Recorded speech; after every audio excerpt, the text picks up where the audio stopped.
Kita cek, pas dibuka ternyata pocongannya itu satu kepala udah full sama darah semua.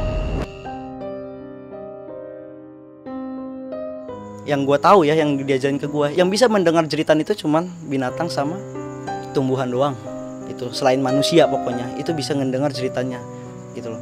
Makanya gue kadang-kadang mikir juga kalau misalkan andai kata manusia bisa denger juga ceritanya si arwah itu, wallahi kayaknya nggak ada yang bakal mandiin, pasti pada sibuk memperbaiki dirinya sendiri gitu loh. Yang pernah gue denger air dari mandiin jenazah itu bisa buat ya ilmu hitam lah gitu ya kan, kegunaan keperluan atau ilmu hitam gitu. Halo buat teman-teman yang udah subscribe ataupun yang belum subscribe Lentera Malam. Biar teman-teman selalu dapat notifikasi setiap kali Lentera Malam update video baru, teman-teman bisa nyalain loncengnya seperti video di tengah ini nih. Pilih all atau semua. Jadi jangan lupa nyalain lonceng ya. Halo semuanya, kembali lagi di Lentera Malam bareng gue Jamal. Dan kali ini gue sudah kedatangan narasumber yang spesial nih, karena teman-teman banyak banget yang request buat beliau ini datang ke Lentera Malam lagi. Dan kita langsung sapa aja narasumber kita kali ini, Bang Faldi. Oke, alhamdulillah baik. Salam corona. Bang Faldi, lu kali ini akan bercerita tentang pengalaman lu saat mandi jenazah ya, Bang? Jadi tim apa? Pemandi jenazah. Pemandi jenazah. Dan buat teman-teman yang baru bergabung dan melihat Bang Faldi ini, sebenarnya Bang Faldi ini sempat cerita pada saat pengalamannya di supir jenazah ya, Bang. Iya, Dan nanti paling gua taruh di sini nih linknya. Jadi teman-teman klik aja langsung. Oke. Dan Bang Faldi, kali ini kan lu mau cerita tentang lu saat memandikan jenazah ya. Kalau boleh tahu kisi-kisinya, Bang? Jadi dari cerita sebelumnya yang gue bilang di pengalaman gue supir jenazah, di situ gue bilang justru gue jauh sebelum jadi supir jenazah gue lebih terjun duluan ke tim pemandian jenazah ya, gitu kan. Ya di sini banyak kisah yang mau gue ceritain ya kan, ada beberapa kisah yang mau gue ceritain, tapi jangan salah persepsi, gue menceritakan ini murni untuk pembelajaran, khususnya buat gue ya, umumnya buat teman-teman semua, bukan untuk menceritakan aib ataupun kekurangan dari jenazah yang gue ceritain ini gitu, nggak ada unsur ke situ. Dan gue udah ngelewatin apa ya, beberapa tahapan, maksudnya dalam artian kata gue sempat komunikasi, sempat konsultasi dulu ke orang-orang yang lebih mengerti ya kan, guru-guru ngaji gua, dan akhirnya diizinkan dengan catatan niatnya murni sebagai pembelajaran, bukan untuk ngumbarin aib orang, itu doang. Jadi sebenarnya nih Bang Faldi sebelum gua undang ke sini nih, tadi gua telepon dia sempat lemes juga ya, Bang. Jadi karena alasannya ya lo minta izin dulu ya. Minta izin karena gue merasa berat banget, jujur berat, ini sensitif banget gitu loh. Jadi buat temen-temen tolong apa ya, simak sampai habis karena banyak banget pesan yang akan disampaikan sama Bang Faldi mengenai cerita ini. Jadi ambil positifnya aja dan buang negatifnya. Ya, dan mudah-mudahan jangan ada yang komentar lagi kalau misalkan gue ceritain aib orang, aib jenazah orang, nggak ada niat ke situ. Di sini gue udah bilang niatnya belajar, khususnya untuk pribadi gue, umumnya buat teman-teman gitu. Oke. Ya Bang, sebelum masuk ke ceritanya biasa Bang, promosi dulu. Apa? IG lo. Oke. IG gua di @kopaldi. Ada nanti di YouTube ya. Iya, nanti gua taruh di deskripsi. Di @kopaldi ya. Oke, Bang. Hello everyone, gue Resvaldi Nurefrianto. As the owner of Calfcare, ingin memberikan sesuatu hal yang menarik untuk kalian semua loh. Nah, kalian tahu gak? Selain wanita, pria juga membutuhkan perawatan dan kesehatan untuk kulit wajah juga loh. Maka dari itu, gue ingin menawarkan produk skincare yang berasal dari Korea seperti Nature Republic, Some By Me, dan lain-lain dengan harga yang amat sangat terjangkau dan pastinya 100% original dong. Nah, jika kalian tertarik untuk membeli dan memesan, silakan memesan dan membeli melalui Shopee, Bukalapak, WhatsApp Business Calfcare, dan direct message di Instagramnya Calfcare juga. Oke, ditunggu ya. Terima kasih. Ya udah, sebelum teman-teman dengerin ceritanya Bang Faldi, seperti biasa teman-teman saksiin dulu yang berikut ini.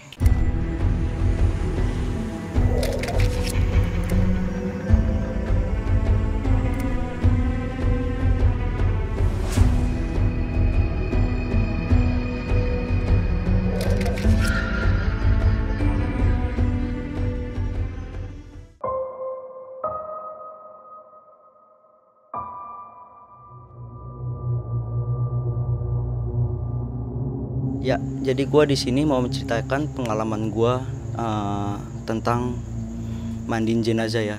Jadi sebelumnya memang gue cerita tentang yang supir mobil jenazah ya, supir mobil jenazah.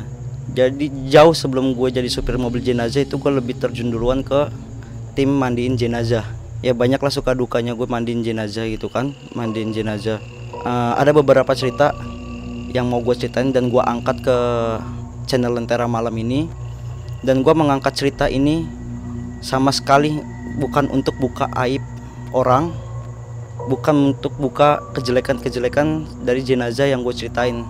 Murni ini untuk pembelajaran khususnya untuk diri gue sendiri dan umumnya buat teman-teman semua di sini, biar sama-sama saling mengingat Tuhan lah. Jadi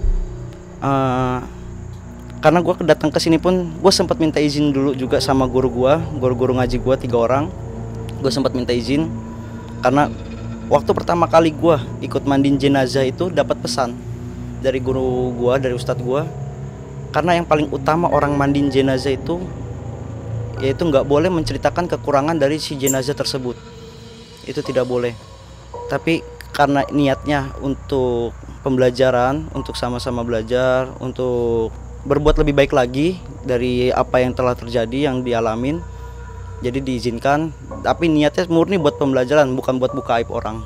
Jadi di sini gue kemarin sempat ya mediasi dulu lah sebelum berangkat ke sini. Sempat sangat berat ini untuk menceritakan ini, tapi ini murni untuk pembelajaran diri gue sendiri juga, umumnya buat teman-teman gitu loh.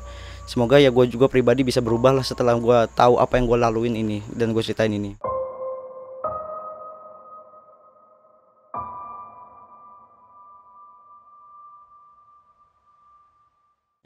Jadi yang pertama itu yang mau gue ceritain. Jadi ini masih salah satu orang yang gue kenal. Dia ini semasa hidupnya memang terkenal baik, tapi bagi orang-orang yang kenal dia gitu loh. Tapi dia juga ada sisi negatifnya, yaitu orangnya galak dan sedikit angkuh. Terkadang dia juga sering kalau misalkan dia marah, dia masih suka ringan tangan gitu loh. Tapi setelah dia marah itu dia selalu kayak sebagai tanda minta maaf, kadang-kadang suka ngasih duit gitu loh. Waktu ketika dia meninggal, karena dia masih suka jadi jamaah di masjid gua juga, jadi otomatis gua sama tim pemandian jenazah yang ada di masjid gua turut untuk memandikan jenazah tersebut. Awalnya biasa aja pas pemandian jenazah. Janggalnya itu pas ada di kita kan kalau akhir setelah mandiin itu diwudukan kan ya, diwudukan gitu kan, itu yang terakhir diwudukan sebelum dikasih air kamper sama air kembang itu kan. Ketika lagi diwuduin itu posisi gua ada di kepala jenazah dan gua ngelihat pas mau masukin air ke dalam mulutnya itu buat kumur-kumur gitu, buat dibasuh. Itu bikin kaget karena gue yang pertama kali ngeliat dia itu benar-benar ngeluarin air lagi, air yang dari dalam mulutnya itu yang masuk tapi dalam keadaan disembur. Tapi sembur pelan, kayak kita lagi mainin air gini. Itu keluar dari mulutnya, benar-benar kayak orang hidup gitu loh. Itu gue sempat kaget ya kan, sempat gue stopin dan semua keluarganya juga tertuju sama kejadian itu. Itu berselang berapa menit itu yang keluar juga bukan air, ganti jadi darah segar yang gak habis-habis. Kita nungguin, kita basuh terus, gue sama ustadz gue kita basuh terus sampai sempet sama ustadz gue dibacain doa dan memang hasilnya nihil lah, darah itu masih tetap keluar dari dalam mulutnya dan itu persis kayak orang hidup mengeluarkan darah itu. Kalau misalkan dia memang nolak atau keluar itu kan biasanya cuma keluar doang ngalir. Kalau ini kayak sembur pelan gitu. Akhirnya gue sempat nanya sama ustadz gue bilang, manggil gue kan mang ini gimana baiknya. Udah dibacain doa masih belum bisa. Terus kata ustadz gue, yaudah kita komunikasi sama pihak keluarga. Mau tetap ditungguin sampai darah itu berhenti keluar atau tetap dilanjut ke pembungkusan jenazah. Akhirnya pihak keluarga sepakat untuk dilanjutkan ke tahap selanjutnya, itu pembungkusan jenazahnya.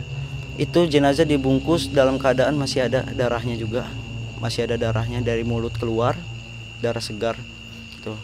Dan waktu itu kita inisiatif untuk pakai kapas di mulutnya itu dibanyakin, ditebelin gitu loh, supaya itu bisa menyerap gitu. Dan kebetulan jenazah itu mau dimakamkan di daerah Jawa Barat. Perjalanan dari Jakarta ke daerah Jawa Barat itu hampir 3 jam. Dimakamkan di sana hampir 3 jam.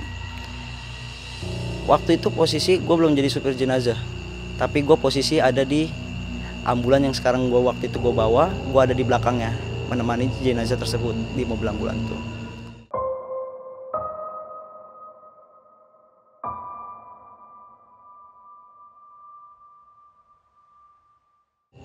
Keluar tol Bogor itu udah mulai tercium bau busuk sangat nyengat, itu mulai kecium. Dan gue mulai curiga kalau misalkan darah itu udah tembus. Tadinya gue berpikir itu udah bakal stop gitu. Dan pas lagi di jalur Jawa Barat itu udah keluar tol itu, gue sempet ngintip sama 3 orang yang di dalam mobil itu. Gue lupa siapa aja, ada 3 orang. Gue ngintip, buka tutup keranda sedikit, ternyata di besi keranda gua udah ada darahnya. Sesampainya di kuburan, di rumah duka di kampungnya, sebelum dibawa ke kuburan itu kita cek lagi. Kita cek, pas dibuka ternyata pocongannya itu satu kepala udah full sama darah semua. Darahnya itu berarti selama kurang lebih berapa jam itu masih belum berhenti dari kejadian pas dimandiin. Itu udah darah semua. Di situ sempat kayak beda pendapat gitu kan, antara mau dimandikan lagi sama kelompok warga yang di sana gitu ya kan. Ada yang berpendapat untuk dimandikan ulang dan diganti kafan yang baru gitu kan. Tapi ada juga yang berpendapat kepengen udah itu aja, pakai kafan itu aja, tetap langsung dimakamkan gitu loh. Dan itu baunya benar-benar udah sangat menyengat sekali baunya. Akhirnya sepakat untuk nggak dimandikan lagi, cuman ditambahkan kain kafannya lagi. Kain kafannya ditambahkan lalu dimakamkan. Waktu itu keranda full udah sama dengan darah, bau busuknya sama dengan darah. Langsung dibersihkan, kafan diganti, ditambahkan kafan satu lagi gitu kan, buat supaya darahnya nggak tembus lagi. Hanya sebentar, jadi kafan itu diganti langsung ditambahin, langsung dibawa ke pemakaman biar cepat gitu, supaya enggak, soalnya ini mohon maaf, ini benar-benar mohon maaf, gue benar cerita berat sekali. Kalau misalkan mau dibilang pas kepala itu atau diangkat itu semua itu tuh becek. Biasanya kan darah kalau kena baju itu kering, cepet keringnya gitu kan, ini cepet kering, itu becek dengan darah gitu loh, jadi kayak kain basah gitu. Jadi akhirnya yaudah kita buru-buru kita tambahin kafan dan kita makamkan, kebumikan dengan cepat gitu kan. Selesai pemakaman sih ya udah begitu ya kan, selesai. Cuman kejanggalannya itu pas pemandian sampai si jenazah dibawa ke pemakaman gitu kan. Nah kalau menurut gua gitu kan, ya mungkin semasa hidupnya, ya ini pribadi gua sendiri lah gitu, kalau gua menganggap dia orang baik gitu loh ke gua. Mungkin cuman ada beberapa perilaku dia yang mungkin ya membuat orang sakit hati gitu loh, dan mungkin masih belum sempat bisa dimaafkan ataupun belum meminta maaf gitu loh kan, karena perlakuan dia, karena dari sisi galaknya dia gitu loh.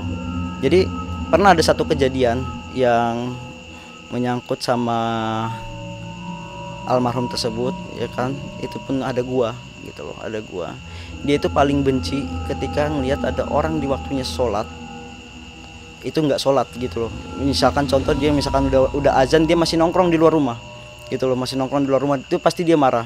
Dan terkadang dia sering main tangan gitu kan, Pernah ada satu kejadian, gua sama teman-teman gue itu remaja masjid habis malam tahun baruan, bakar-bakaran kan tuh begadang gitu kan, itu begadang. Pas azan subuh, pas sholat subuh itu kebablasan, gua sama teman-teman gue itu kebablasan.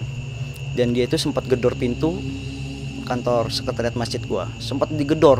Kalau gua langsung bangun gitu kan. Dan ada 3 orang yang dapat perlakuan menurut pribadi gua yang nggak baik lah ya kan, dengan cara ya ditendang, terus mukanya tuh dibangunin pakai kaki gitu loh, mukanya tuh dibangunin, disentuh mukanya, digoyangin mukanya pakai kaki.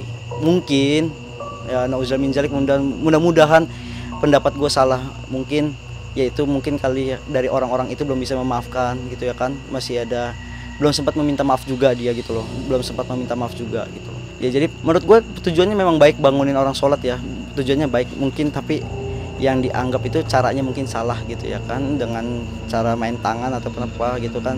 Boleh mungkin main tangan, tapi itu menurut gue fatal lah menurut gue gitu kan. Dan itu terkadang sama teman-teman gue juga masih suka dibahas gitu loh, kayak masih suka tersinggung ataupun sakit hati dengan perilaku itu gitu loh.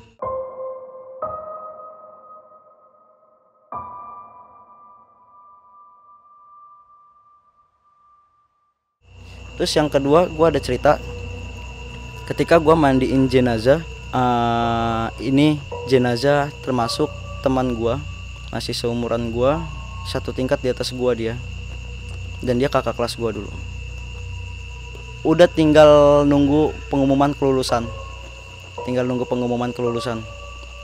Pada malam waktu dia nunggu waktu kelulusan itu, dia sempat nongkrong sama teman-temannya. Dia mabok bareng, dan dia anak motor lah bisa dibilang ya, anak motor. Apes ya, mungkin umurnya nyampe di situ. Ketika dia sedang balapan, informasinya sih sedang balapan, sedang setting motornya, dia kecelakaan. Dan gue waktu itu ikut memandikan jenazahnya, tapi nggak secara langsung ya, gue sempat nyiapin pemandiannya, dan gue sempat menyaksikan pemandiannya juga gitu loh. Intinya gue sempat menyaksikan pemandiannya. Itu kondisinya ya benar-benar luka parah lah gitu loh, luka parah. Menurut informasi sih dia dapat diabaikan lah, sempat diabaikan sama salah satu rumah sakit. Sempat diabaikan karena nggak ada jaminan uang saat itu, dulu itu nggak ada jaminan, dan nggak ada yang berani bertanggung jawab atas teman gue itu. Jadi sama dokter sama pihak rumah sakit itu dibiarkan gitu loh, sempat dibiarkan, dan akhirnya meninggal.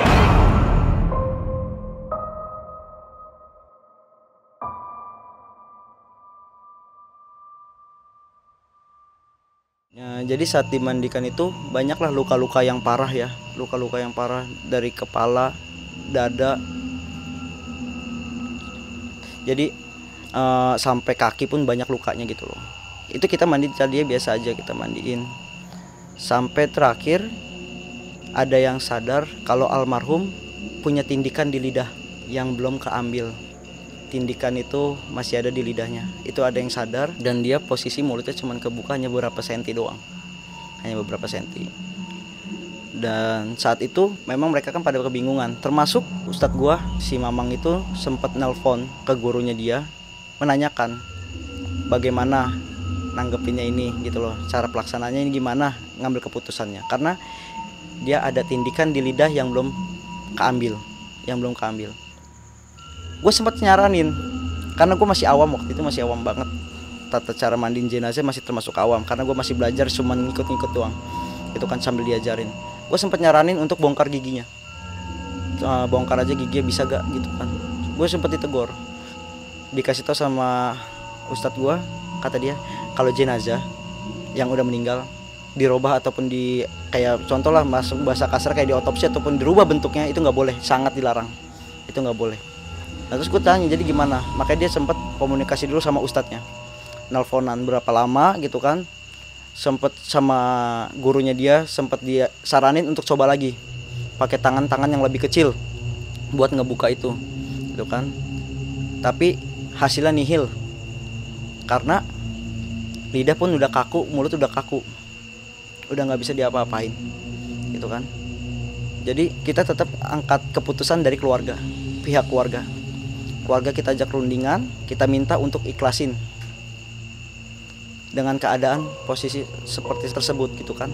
Dia meninggal membawa tindikan, dikubur dengan bawa tindikan di lidahnya. Orang tua sempat gak terima, bukannya gak terima, tapi minta tolong diusahakan lagi gitu. Waktu itu tersendat di situ, pemandian itu lama tersendat di situ. Kita berusaha lagi, karena orang tua minta diusahain lagi, sempat diusahakan lagi untuk ngebuka gitu, tapi hasilnya nihil. Soalnya kan tindikan itu ngedrat, bukannya cuman diklek doang gitu kan, dia ngedrat, ada dratnya, jadi nggak bisa dibuka, nggak memungkinkan sekali dengan lubang mulut yang cuma kebuka berapa senti doang gitu loh. Jadi akhirnya keluarganya, orang tuanya dengan sangat berat hati mengikhlaskan kondisi anaknya dikebumikan dengan keadaan membawa tindikan di lidahnya. Itulah sebenarnya dari kisah itu kita bisa ambil ya, sebenarnya bisa kita ambil pembelajarannya ya, kita itu terlahir secara bersih gitu loh, gitu kan. Kita terlahir secara bersih.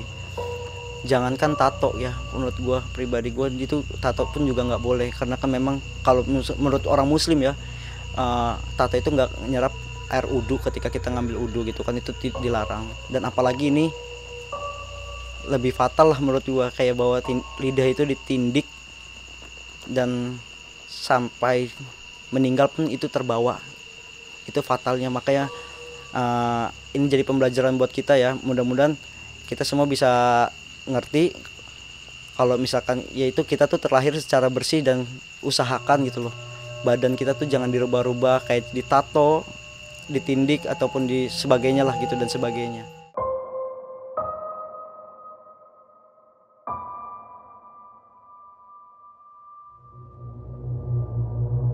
Dan ini cerita yang terakhir, gue itu ada tetangga ini, karena kalau mandiin jenazah itu kan otomatis identik sama, kalau tim pemandian jenazah pasti kan yang dipanggil yang orang-orang sekitar kalau ada yang meninggal gitu kan ya, berarti yang gue ceritain lah orang-orang masih lingkungan gue gitu loh.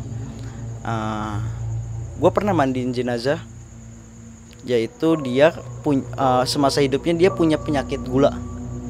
Kalau misalkan gula itu, kalau katanya ya, apa gula basah itu nggak bisa kena luka sedikit. Dia itu udah berapa lama berjuang untuk penyakitnya itu loh.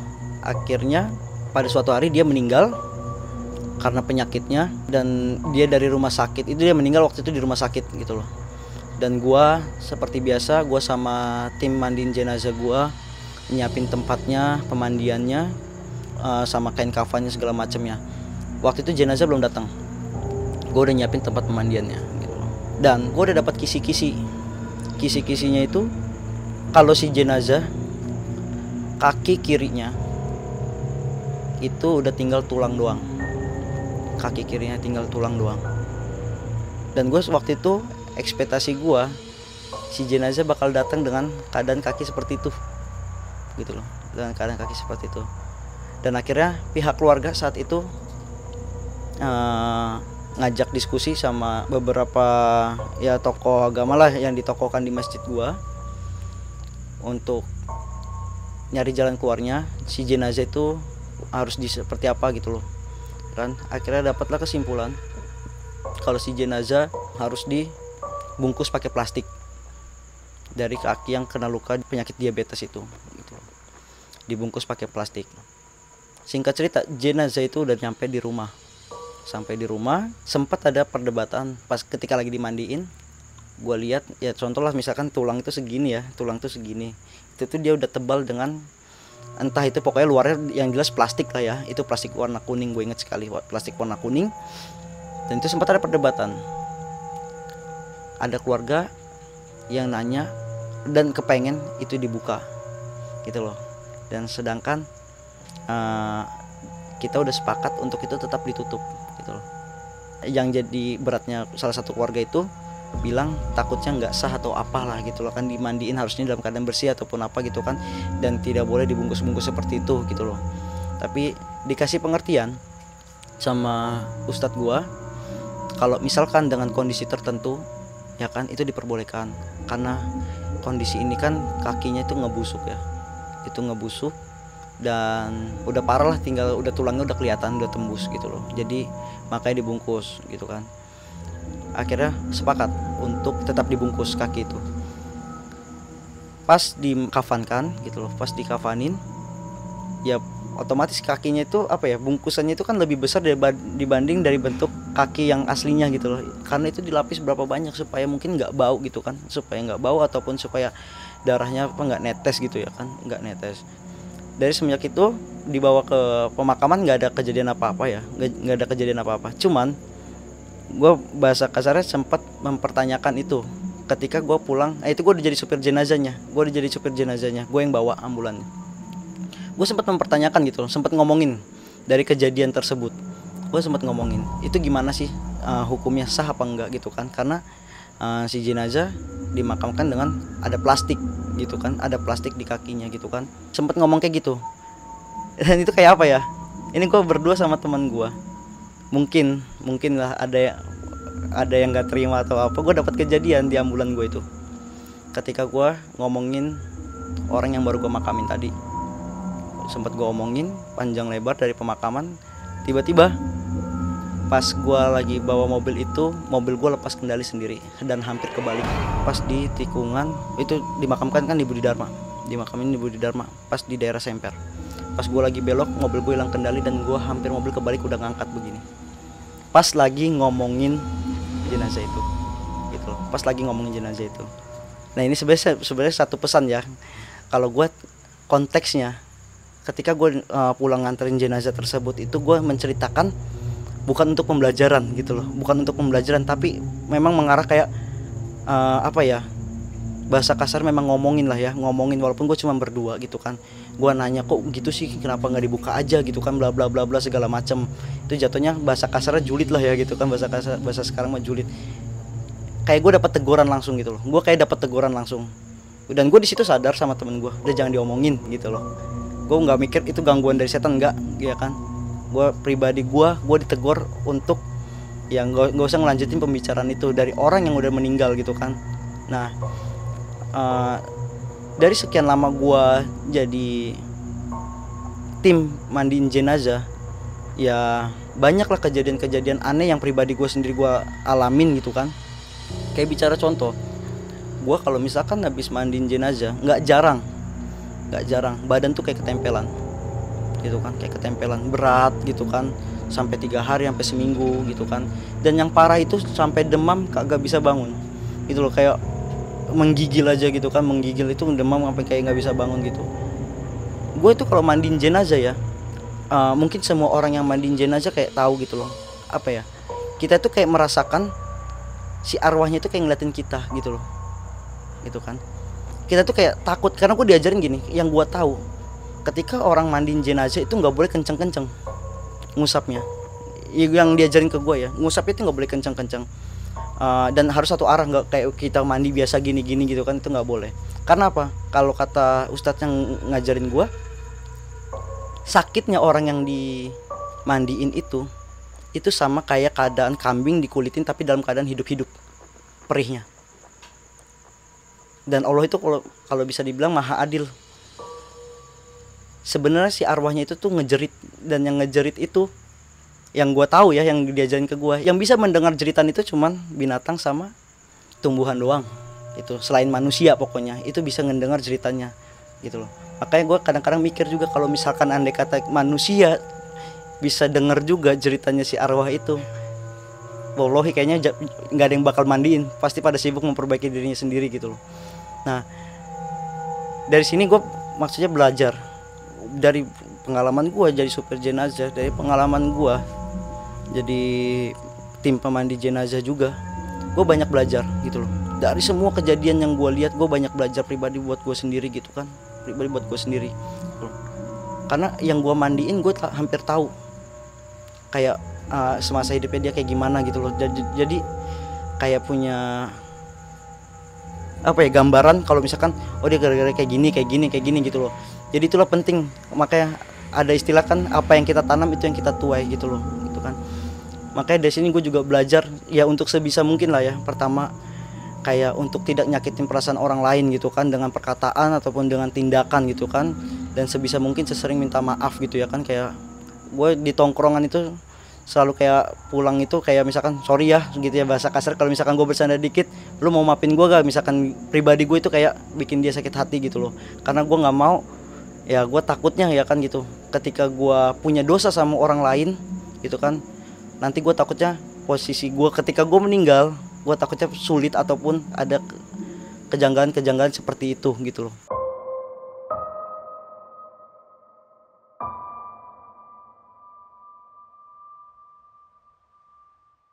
Dan satu lagi, kemarin gue lihat di video gue yang terakhir itu banyak yang nanya ya tentang ada orang yang, beberapa orang tuh nitip pesan ke gue, suka minta air dari mandiin jenazah itu. Nggak tahu lah gue gunanya untuk apa ya, tapi yang pernah gue denger air dari mandiin jenazah itu bisa buat ya ilmu hitam lah gitu ya kan, kegunaan keperluan atau ilmu hitam gitu.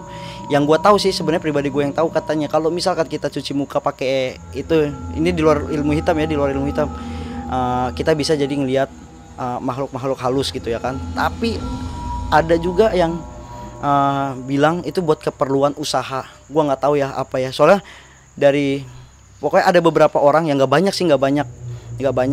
Ada yang minta sama gue tuh, yang hampir minta itu ya pengusaha, yang dia punya usaha punya usaha apa gitulah. Dia minta itu, tolong dong kalau misalkan bisa, dan dia berani bayar berapa ke gua. Dia berani bayar berapapun ke gua. Zaman itu gue ditawarin 700.000 buat satu botol aqua, air mandiin jenazah, 700.000. Tapi sumpah demi Allah gue nggak pernah gue turutin permintaan itu, nggak pernah gue turutin, karena pribadi gue juga kalau misalkan gue turutin permintaan itu ya berarti gue ngasih jalan ke dia buat ya melakukan hal-hal negatif ya kan, yang di luar kepercayaan agama gitu kan. Itu kan di luar agama kepercayaannya gitu kan.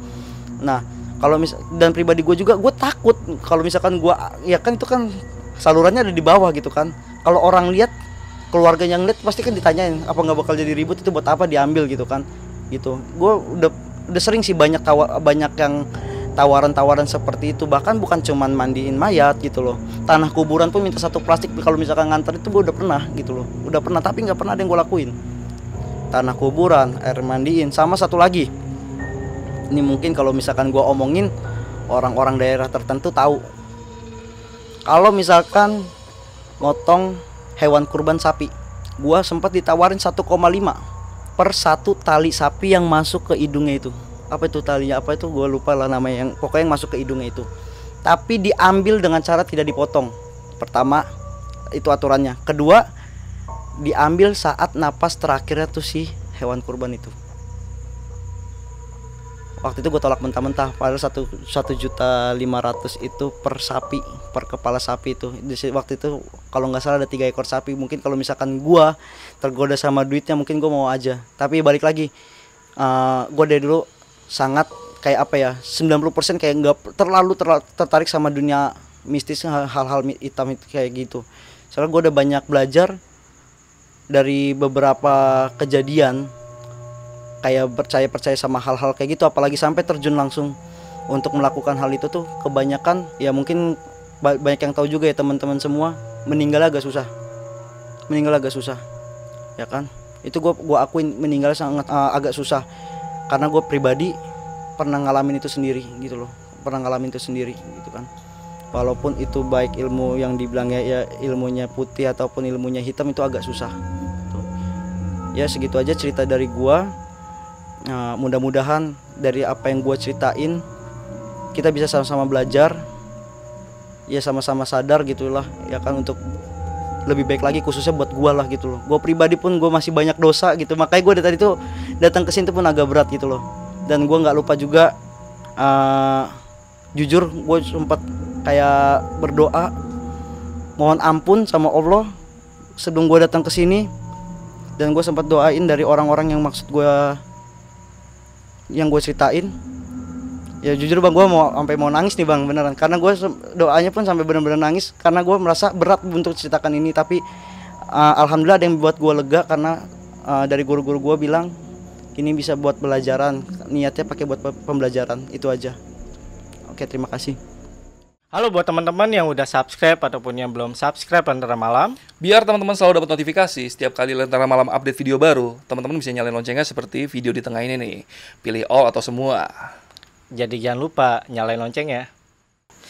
Oke, itu tadi cerita dari Bang Resvaldi. Bang Resvaldi, thank you banget udah datang lagi di Lentera Malam. Karena Bang Resvaldi ini banyak yang banyak yang minta lah ya, buat diundang lagi di Lentera Malam. Oke, dan cerita yang tadi dibawain sama Resvaldi, gue ingetin sekali lagi, ini sebenarnya bukan buat buka aib ya Bang ya. Jadi ini buat pelajaran kita semua lah dalam menjalani hidup itu harusnya bagaimana sih. Benar. Oke bang, seperti biasa nih bang, gua mau tanya-tanya tentang cerita lo yang yang lo bawain tadi ya. Oke bang, ini buat cerita yang awal lo nih. Di cerita lo yang pertama kan, maaf ya, jenazahnya ini kan keluar air ya bang. Nah, keluar airnya itu yang awalnya itu dia keluar air putih atau berwarna ya? Air yang dari gua masukin buat udu itu, rencananya buat udu itu karena kita pakai air ngalir kan, pakai air mengalir. Nah itu pertama yang keluar itu. Biasanya itu biar apa sih bang? Dimasukin? Kayak ini kan kita udu, kalau terakhir selesai iya, dimandiin iya. kita uduin gitu kan, kita uduin seperti biasa diuduin. Nah pas lagi di mulut itu air yang masuk ke dalam mulut itu keluar lagi, Kayak di apa? kayak disembur gitu, gitu kayak ada mata air gitu, kayak apa ya gitu. Kita naruh selang keluar di dalam air gitu, gitu. Abis itu keluar darah. Nah, kalau boleh tahu itu dia pada saat mau meninggal ya sakit apa tuh, bang? Kalau bicara sakit saya nggak tahu ya. Cuman yang jelas dia sempat dibawa ke luar negeri buat berobat, dan nggak ada perubahan gitu loh, nggak ada perubahan. Nggak ngerti juga sih kalau misalkan bisa dibilang semasa hidupnya sehat ya sehat-sehat aja gitu loh sebenarnya gitu kan. Kayak nggak ada sakitnya, cuman pas udah umurnya aja gitu loh dapat sakit gitu. Karena kan tadi lu ceritain kayak dia kan kayak nyembur Iya, ya. benar kayak nyembur. Lu sempet ini gak sih bang, apa periksa denyut nadinya apakah dia masih Ya, hidup apa enggak sempat sih? kita sempat meriksa. Dari- Sempat meriksa. Memang nggak ada gitu loh. Dan pihak keluarga pun sempat kaget gitu kan, karena mikirnya apa ini hidup lagi Iya, gitu kan bener. gitu. Karena kalau misalkan dia mau keluar pun karena memang udah ketutup ya gitu kan, keluarnya ke ngalir aja biasa gitu kan. Kalau ini nggak kayak dimainin. Cuman banyak ada yang berspekulasi saat dimandikan itu pembuluh darah ada yang pecah, ada yang bilang gitu kan. Cuman ya nalar gue juga pribadi, kalau misalkan pembuluh darah pecah ya sekencang apa sih sampai kayak gitu loh. Maksudnya pembuluh darah di paru-paru apa gimana gitu, apa jantungnya itu keluar. Itu kenceng banget itu. Ya kalau misalkan kayak gitu ya gitu, karena nggak ada kedengaran napasnya ya, karena itu memang murni cairan semua ya, nggak kedengaran ya, kenceng gitu loh, agak kenceng ya. Untuk kelas orang yang sudah meninggal ya kenceng bagi gua gitu loh. Iya. Kenceng. Nah setelah itu kan lu bilang tadi bahwa darahnya kan ngerembes ya. Ngerembes dan ditambahin lagi Ya. kain kafan. Maaf ini gua agak ralat sedikit ya. Itu sebenarnya kalau misalkan bisa dibilang bungkusannya tebal ya tebal, karena saat itu jenazah udah haji, dan dia itu kan biasanya kan memang kalau dia udah haji ataupun umroh, kain ihramnya itu kan dipakaikan buat ngebungkus jenazah itu juga. Itu kain ihram itu tebal kan, termasuk tebal juga, dan itu tetap tembus. Tetap tembus ya. Tetap tembus. Dan itu menurut lo itu keluar dari mulutnya ya? Mulut. Yang tadi Memang itu ya? dari mulutnya. Pokoknya dari semenjak di makamin semenjak dimandiin itu keluar. Itu pas kalau misalkan dari awal dimandiin itu udah keluar sih kita nggak kaget gitu. Darah itu udah keluar. Tapi itu pas udah mau terakhir urutannya kan, kalau udah dimandiin, diuduin, baru ditutupin kain, disiram air kamper sama air bunga gitu. Nah, lu pas prosesi prosesi nguburnya, lu pada saat itu ikut gak bang ke dalam? Enggak ya? ikut Karena karena gue itu udah penasaran bang, itu pas dibuka kan apakah dibuka kain kafannya? pasti dibuka kan. Pasti dibuka kan pasti ya? dibuka. Dan Pasti itu dibuka. berarti masih ini dong. Mau bagaimanapun kondisinya, kalau istilah kata bahasa ya, kalau aturan prosedur menurut agama ya seperti itu gitu loh. Tetap harus seperti itu walaupun darah keluar seperti apa. Walaupun darah keluar ya. Iya. Oke, untuk cerita kedua kan ini cerita tentang, bisa dibilang ini masih muda ya bang orangnya? Masih muda dan dia punya behel ya. Behel di apa ya? Yang gue tahu piercingan iya, ya. piercingan. Nah, memang kalau misalkan udah jadi mayat itu susah dibuka mulutnya. Susah. Dan sempat pakai apa ya bahasa kasarnya? Alat. Bukan alat, maksudnya ya kita dengan keyakinan Ustadz gua baca doa, mudah-mudahan bisa kebuka. Ya udah jalannya seperti itu mungkin. Gitu. Udah jalannya seperti itu. Ya jadi dimakamin ya dengan ya mungkin bagi keluarga, mungkin bukan keluarga ya, gua pun yang sebagai orang yang kenal dia ya agak miris lah, agak kasihan gitu kan. Dan itu benar-benar jadi pembelajaran buat gua bukannya apa ya, walaupun gua ngomong apa dikasih tahu sama ustadz gua gitu kan, gua kadang-kadang sempat ngomong ke keluarga gua tuh ada keluarga gue yang dulu sempat ditindik gitu kan, sempat ditindik di lidah. Gue bilang ya lu jangan kayak gitu dengan kejadian yang udah gue lihat gitu loh, dengan kejadian yang udah gue lihat. Ya alhamdulillah dia bisa sadar dan dia lepas piercingan itu gitu loh, gitu kan. Yang gua mau tuh seperti itu gitu loh. Termasuk juga berarti ini ya, kayak gigi palsu ya. Ya gigi palsu kan biasanya harusnya dilepas gitu Iya. kan, harus dilepas gitu. Kalau gigi palsu masih gampang mungkin ya gitu kan kalau menurut gua. Tapi permasalahannya gini bang, jadi kalau misalkan lu pasang apapun yang ada di mulut atau apa ya, usahain orang lain juga tahu. Ya kan? benar. Ya kan? Karena kalau misalkan orang lain nggak tahu, Itu ke bawah. itu ke bawah ya. Benar ke bawah. Dan itu ngenes Iya, banget sih. ya mungkin kalau misalkan di kuping masih agak bisa lah gitu kan, masih bisa keluar. Tapi kalau di lidah udahlah fatal gitu kan, bagi gue fatal banget. Sampai nggak bisa dibuka ketika mau meninggal pun, sampai meninggal nggak bisa dibuka. Jadi buat teman-teman yang punya piercingan atau gigi palsu, cepet bongkar segera. Biarin ompong nggak apa-apa lah ya. Nggak apa-apa ompong ya kan. Kasih tahu lah, minimal keluarga tahu gitu. Iya benar. Biar ada yang ngingetin Iya, pas biar ada yang ingat. meninggalnya. Oke bang, ini yang di cerita lu yang ketiga ya bang ya. Itu kan soal jenazah yang bisa dibilang punya penyakit gula ya bang. Dan dia sempat dibungkus dulu kakinya. Iya, Dan itu memang kakinya itu masih ngeluarin darah bang.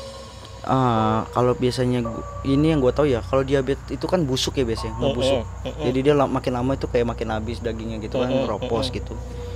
Kalau darah kayaknya enggak deh, kayaknya mungkin nanah ya. Nanah. Ya. Berarti itu dia karena gini gue punya tetangga juga yang punya kayak gitu, cuman dia tuh dipotong dan ya udah nggak keluar apa-apa sih bang, maksudnya tuh utuh, masih dijahit lah atau segala macam. Kalau ini dia masih ngeluarin nanah. Nanah. Karena kan kondisinya memang lagi pengobatan. Oh, Masih pengobatan. ngenes Masih pengobatan. Jadi ya sebenarnya sih gue udah sering ya kayak mandiin jenazah itu kan, makanya gue ambil poin-poinnya kan. Jenazah korban kecelakaan gitu kan, jenazah yang sakit dengan keadaan seperti itu gitu kan, ya gue ambil contohnya seperti itu gitu loh. Banyak sih sebenarnya yang kalau misalkan kayak gitu, dari kejanggalan pas gue mandiin jenazah itu ada banyak lah gitu loh. Oke, ini untuk pertanyaan terakhir nih mungkin bang, yang soal air yang sering diminta, air mandiin jenazah Iya, ya, air yang mandiin sering jenazah. dimintain. Itu biasanya orang-orang kayak gitu mintanya di belakang gitu bang. Ya. Dan temen lu gimana? Temen lu apakah sama kayak lu? bukan kebanyakan gini, dia tahu posisi gue suka mandiin jenazah. Ketika ada kesempatan lagi nongkrong ataupun lagi ketemu, suka nitip pesan gitu dong. Nanti kalau misalkan lu mandiin jenazah, tolonglah airnya ya 1 botol aja, gue bayar sekian gitu kan, tolong gitu kan, bla bla bla bla. Ada keperluan gitu. Dan gak jarang mengatasnamakan buat obat gitu loh. Tapi gue sumpah nggak pernah percaya itu, walaupun dia bilang mau buat obat ataupun apa, tapi gue lebih mengarah ke hal negatifnya aja gitu loh, ke hal negatifnya. Makanya gue sebenarnya ya cerita di sini ya ini ya bukan lebih nonjol ke hal mistisnya ya, ke hal mistisnya, cuman lebih ke condong ke apa ya, Pelajaran ya. pelajaran dan Yang kisahnya bisa gue gitu kan, menceritakan kisah gue yang selama gue memandiin jenazah gitu. Kalau misalkan sampai sekarang gue masih mandiin jenazah karena gue masih pengurus masjid juga gitu kan, dan gue pasti kalau misalkan ada yang meninggal ya pasti diajak gitu loh, dan gue udah tahu pasti gue ikut juga gitu loh. Dan teman-teman lu gimana bang? Apakah kan nggak semua nggak semua orang kan bisa imannya itu bisa kuat kayak lu nih, yang nggak terpengaruh lah akan hal itu. Teman-teman lu gimana? Sama juga gak kayak lu? Sama kan, gue biasanya cuma berdua. Oh berdua bang? Berdua, yang istilah kata yang inti itu gue cuma berdua sama ustadz gue gitu loh. Yang lain cuma kayak ngebantuin doang gitu kan, cuma ngebantuin gitu. Tapi bahasa kasarnya gue bisa dibilang tangan kanannya lah gitu, kalau misalkan tuh tangan kanannya. Dan gue kalau misalkan tugas gue itu kayak misalkan gue datang nyiapin nih alat-alatnya apa gitu kan, nyiapin alat-alatnya apa sebelum pemandian. Gue biasanya ngukur si jenazah, ngukur buat kain kafannya, berdua doang itu, berdua gitu kan. Dan nanti kalau gue udah selesai ngukur, gue udah selesai bantuin, gue lihat kesiapan pemandian gitu kan. Itu tugas gue nih, misalkan air kamper belum ada gitu kan, air bunga belum ada, tolong siapin kainnya gitu kan, kain nanti buat penggantinya itu gitu loh. Jadi dari prosedur awal pun lu udah SOP-nya ada di ya lu gitu ya? ya, suruh ngecek gitu kan. Sama yang terakhir tuh Bang, sorry Bang, yang soal sapi ya, itu gue baru denger tuh. Sapi diminta talinya. Ya, tali yang di hidung apa sih namanya itu ya? Tali Iya. hidung. Oke, talinya lah yang apa nembus di hidung tuh ya. Nembus yang di hidung. Nah itu di apa namanya diambil pada saat apa Bang? Napas terakhir. Napas terakhir dan Napas terakhir dan nggak boleh dipotong. itu gimana caranya? Ah. Kan belum dipotong belum mati. Enggak, maksudnya ininya talinya nggak boleh dipotong, Oh. harus dibuka gitu loh. Jadi kalau udah dipotong, dia bilang kalau udah dipotong lu buka gitu loh. Dan lu bener-bener tinggal satu ikatan lagi, misalkan tinggal satu simpul lagi, pas napas terakhir langsung lu buka. Ribet juga. Nah itu Udah permintaan. waktu itu gue diminta mau dibayar 1,5 Tahun berapa itu? per tali. Ada kali 5 tahun lalu. Lagi kalau sekarang ya. Ya nggak tahu. Mungkin kalau misalkan orang dengan daerah tertentu itu tahu itu kegunaannya untuk apa gitu. Oh, oke. Ya udah Bang Faldi. Oke, mungkin cukup untuk cerita Bang Faldi kali ini yang soal mandi jenazah. Dan next lu mau ceritain tentang apa nih Bang? Karena banyak yang minta nih. Bang. Nggak tahu ya. Saya kalau misalkan bisa dibilang dari cerita jenazah masih banyak gitu kan cerita, tapi kan yang gue ngambil yang menurut gue berkesan aja gitu kan, dan dapat diambil pelajarannya, ilmunya gitu loh. Dari mandiin jenazah juga banyak, cuman ini agak berat, jujur bener-bener agak berat nih buat yang nonton, ini bener-bener berat banget karena ini sensitif banget gitu ya kan. Gue ceritain ini gitu loh, sebenarnya bukan agak menyesal gitu ya kan, jadi agak kepikiran. Iya. Ketika gue bilang gue juga sebelum ke ambulan gue mandiin jenazah gitu, itu gue agak kepikiran sebenarnya gitu loh, kepikiran pas mau berangkat gitu. Gue jadi agak kayak bahasa kasar agak nyesel nih gue ngomong kayak gitu ya kan. Gue ketika gue tahu apa ya resiko-resiko yang bakal gue ceritain dari ini gitu loh. Karena tadi Bang Faldi sebelum gua telepon itu, pas gua telepon dia tuh kayak agak berat, kayak males-malesan nih kesini. Dan hampir gue cancel tadi. Hampir gue cancel karena ya alhamdulillahnya gue dapat pencerahan lah dari yang gue telepon, dari guru-guru gue. Kalau niatnya memang untuk pembelajaran hidup gak apa-apa, asal jangan sebut nama, asal jangan sampai identik orangnya tahu gitu loh. Oh itu Bang, lu cerita soal lu mendaki gunung aja. Karena kan lu juga sempat ngasih tahu di video lu yang kemarin ya. Iya. Lu juga ada cerita soal lu mendaki gunung ya. Jadi makanya ini ya penting banget ya. Kenapa gua nggak pernah itu? Ini pribadi gua. Di keluarga gua ada. Walaupun dibilang dia belajar tentang ilmu putih, walaupun ya menurut gua ilmu apapun itulah, menurut gua itu bisa menghambat. Bisa menghambat yang kemarin dari gue cerita sebelumnya itu Bang. Masalah ilmu-ilmu yang belum dikeluarkan, belum sempat dikeluarin ketika meninggal itu kan, itu banyak gitu kan. Makanya gue ya pribadi gue juga saran sama teman-teman ya, kalau misalkan bisa kayak gitu ya dari sekarang ya dikeluarin gitu loh. Gue juga bukan orang baik ya, gitu loh. Cuman alangkah lebih baiknya gitu kan, kayak misalkan bertato, terus ya ada piercingan, sama apa yang pakai ilmu-ilmu kayak gitu, ya percaya deh lu udah ngeduain Allah ya gitu aja. Ya, lu lebih percaya dengan hal-hal kayak gitu berarti lu udah ngeduain gitu loh. Walaupun gua kadang-kadang ya pribadi gua kalau kayak gitu nggak percaya gitu ya kan, tapi kadang-kadang suka terbesit kayak gitu, sempet tergoda namanya setan kan, tugasnya ngegoda kita ya kan. Tapi ya makanya itu gua nggak, alhamdulillah ya istilah kata gua ketahan gitu, dan gue suka masih lingkungan gue juga masih suka ngingetin ya, itu bagusnya gitu loh. Oke, jadi buat teman-teman yang baru gabung nih atau yang baru lihat Bang Faldi ini, jadi si Bang Faldi ini sebelumnya pernah cerita soal dia saat menjadi supir jenazah, dan linknya paling gua taruh di sini nih. Oke Val, nih buat sosmed lo apa nih? Siapa tahu ada yang mau silaturahmi nih. Ya, karena kan udah sering ya sebenarnya. Silaturahmi sering banyak yang nagih part 5-nya nih. Banyak yang nagih part 5-nya ini. Tapi part 5 nggak ada, tapi memang diganti dengan mandi jenazah, karena kan itu pengantar jenazah ya. Iya, gue sih sebenarnya berharap ya mudah-mudahan lebih cepet ambulan gue dibetulin, jadi gue bisa cerita lagi. Dan gue karena sekarang kan zaman canggih ya, canggih ya. Gue niatnya gue itu kalau ambulan gue udah bener ya gue taruh lah di mobil itu dashcam ya kan, kamera dashboard gitu. Gue pengen taruh biar lebih real lagi ceritanya gitu kan, ada bahannya gitu kan saat di jalur ini atau gimana gitu. Kebanyakan karena 90% yang gue alamin itu pas lagi di jalan gitu kan, jadi gue bisa ngomong pas lagi di jalan ke arah ini gitu loh. Gitu. Mudah-mudahan ambulannya cepet cepet ituin. Oh ya Instagram, coba Instagram Instagram gue Kopaldi. Di @kopaldi Iya, ya. @kopaldi. Jadi yang mau tanya-tanya tentang cerita tadi yang Kopaldi bawain, langsung aja ya ke IG lo ya. Untuk video kali ini cukup. Bang Faldi, thank you banget udah sharing lagi di Lentera Malam. Jadi nanti cerita soal mendaki lo ya. Ya. Oke. Yaudah, gue dan Resvaldi dari Lentera Malam pamit. Bye.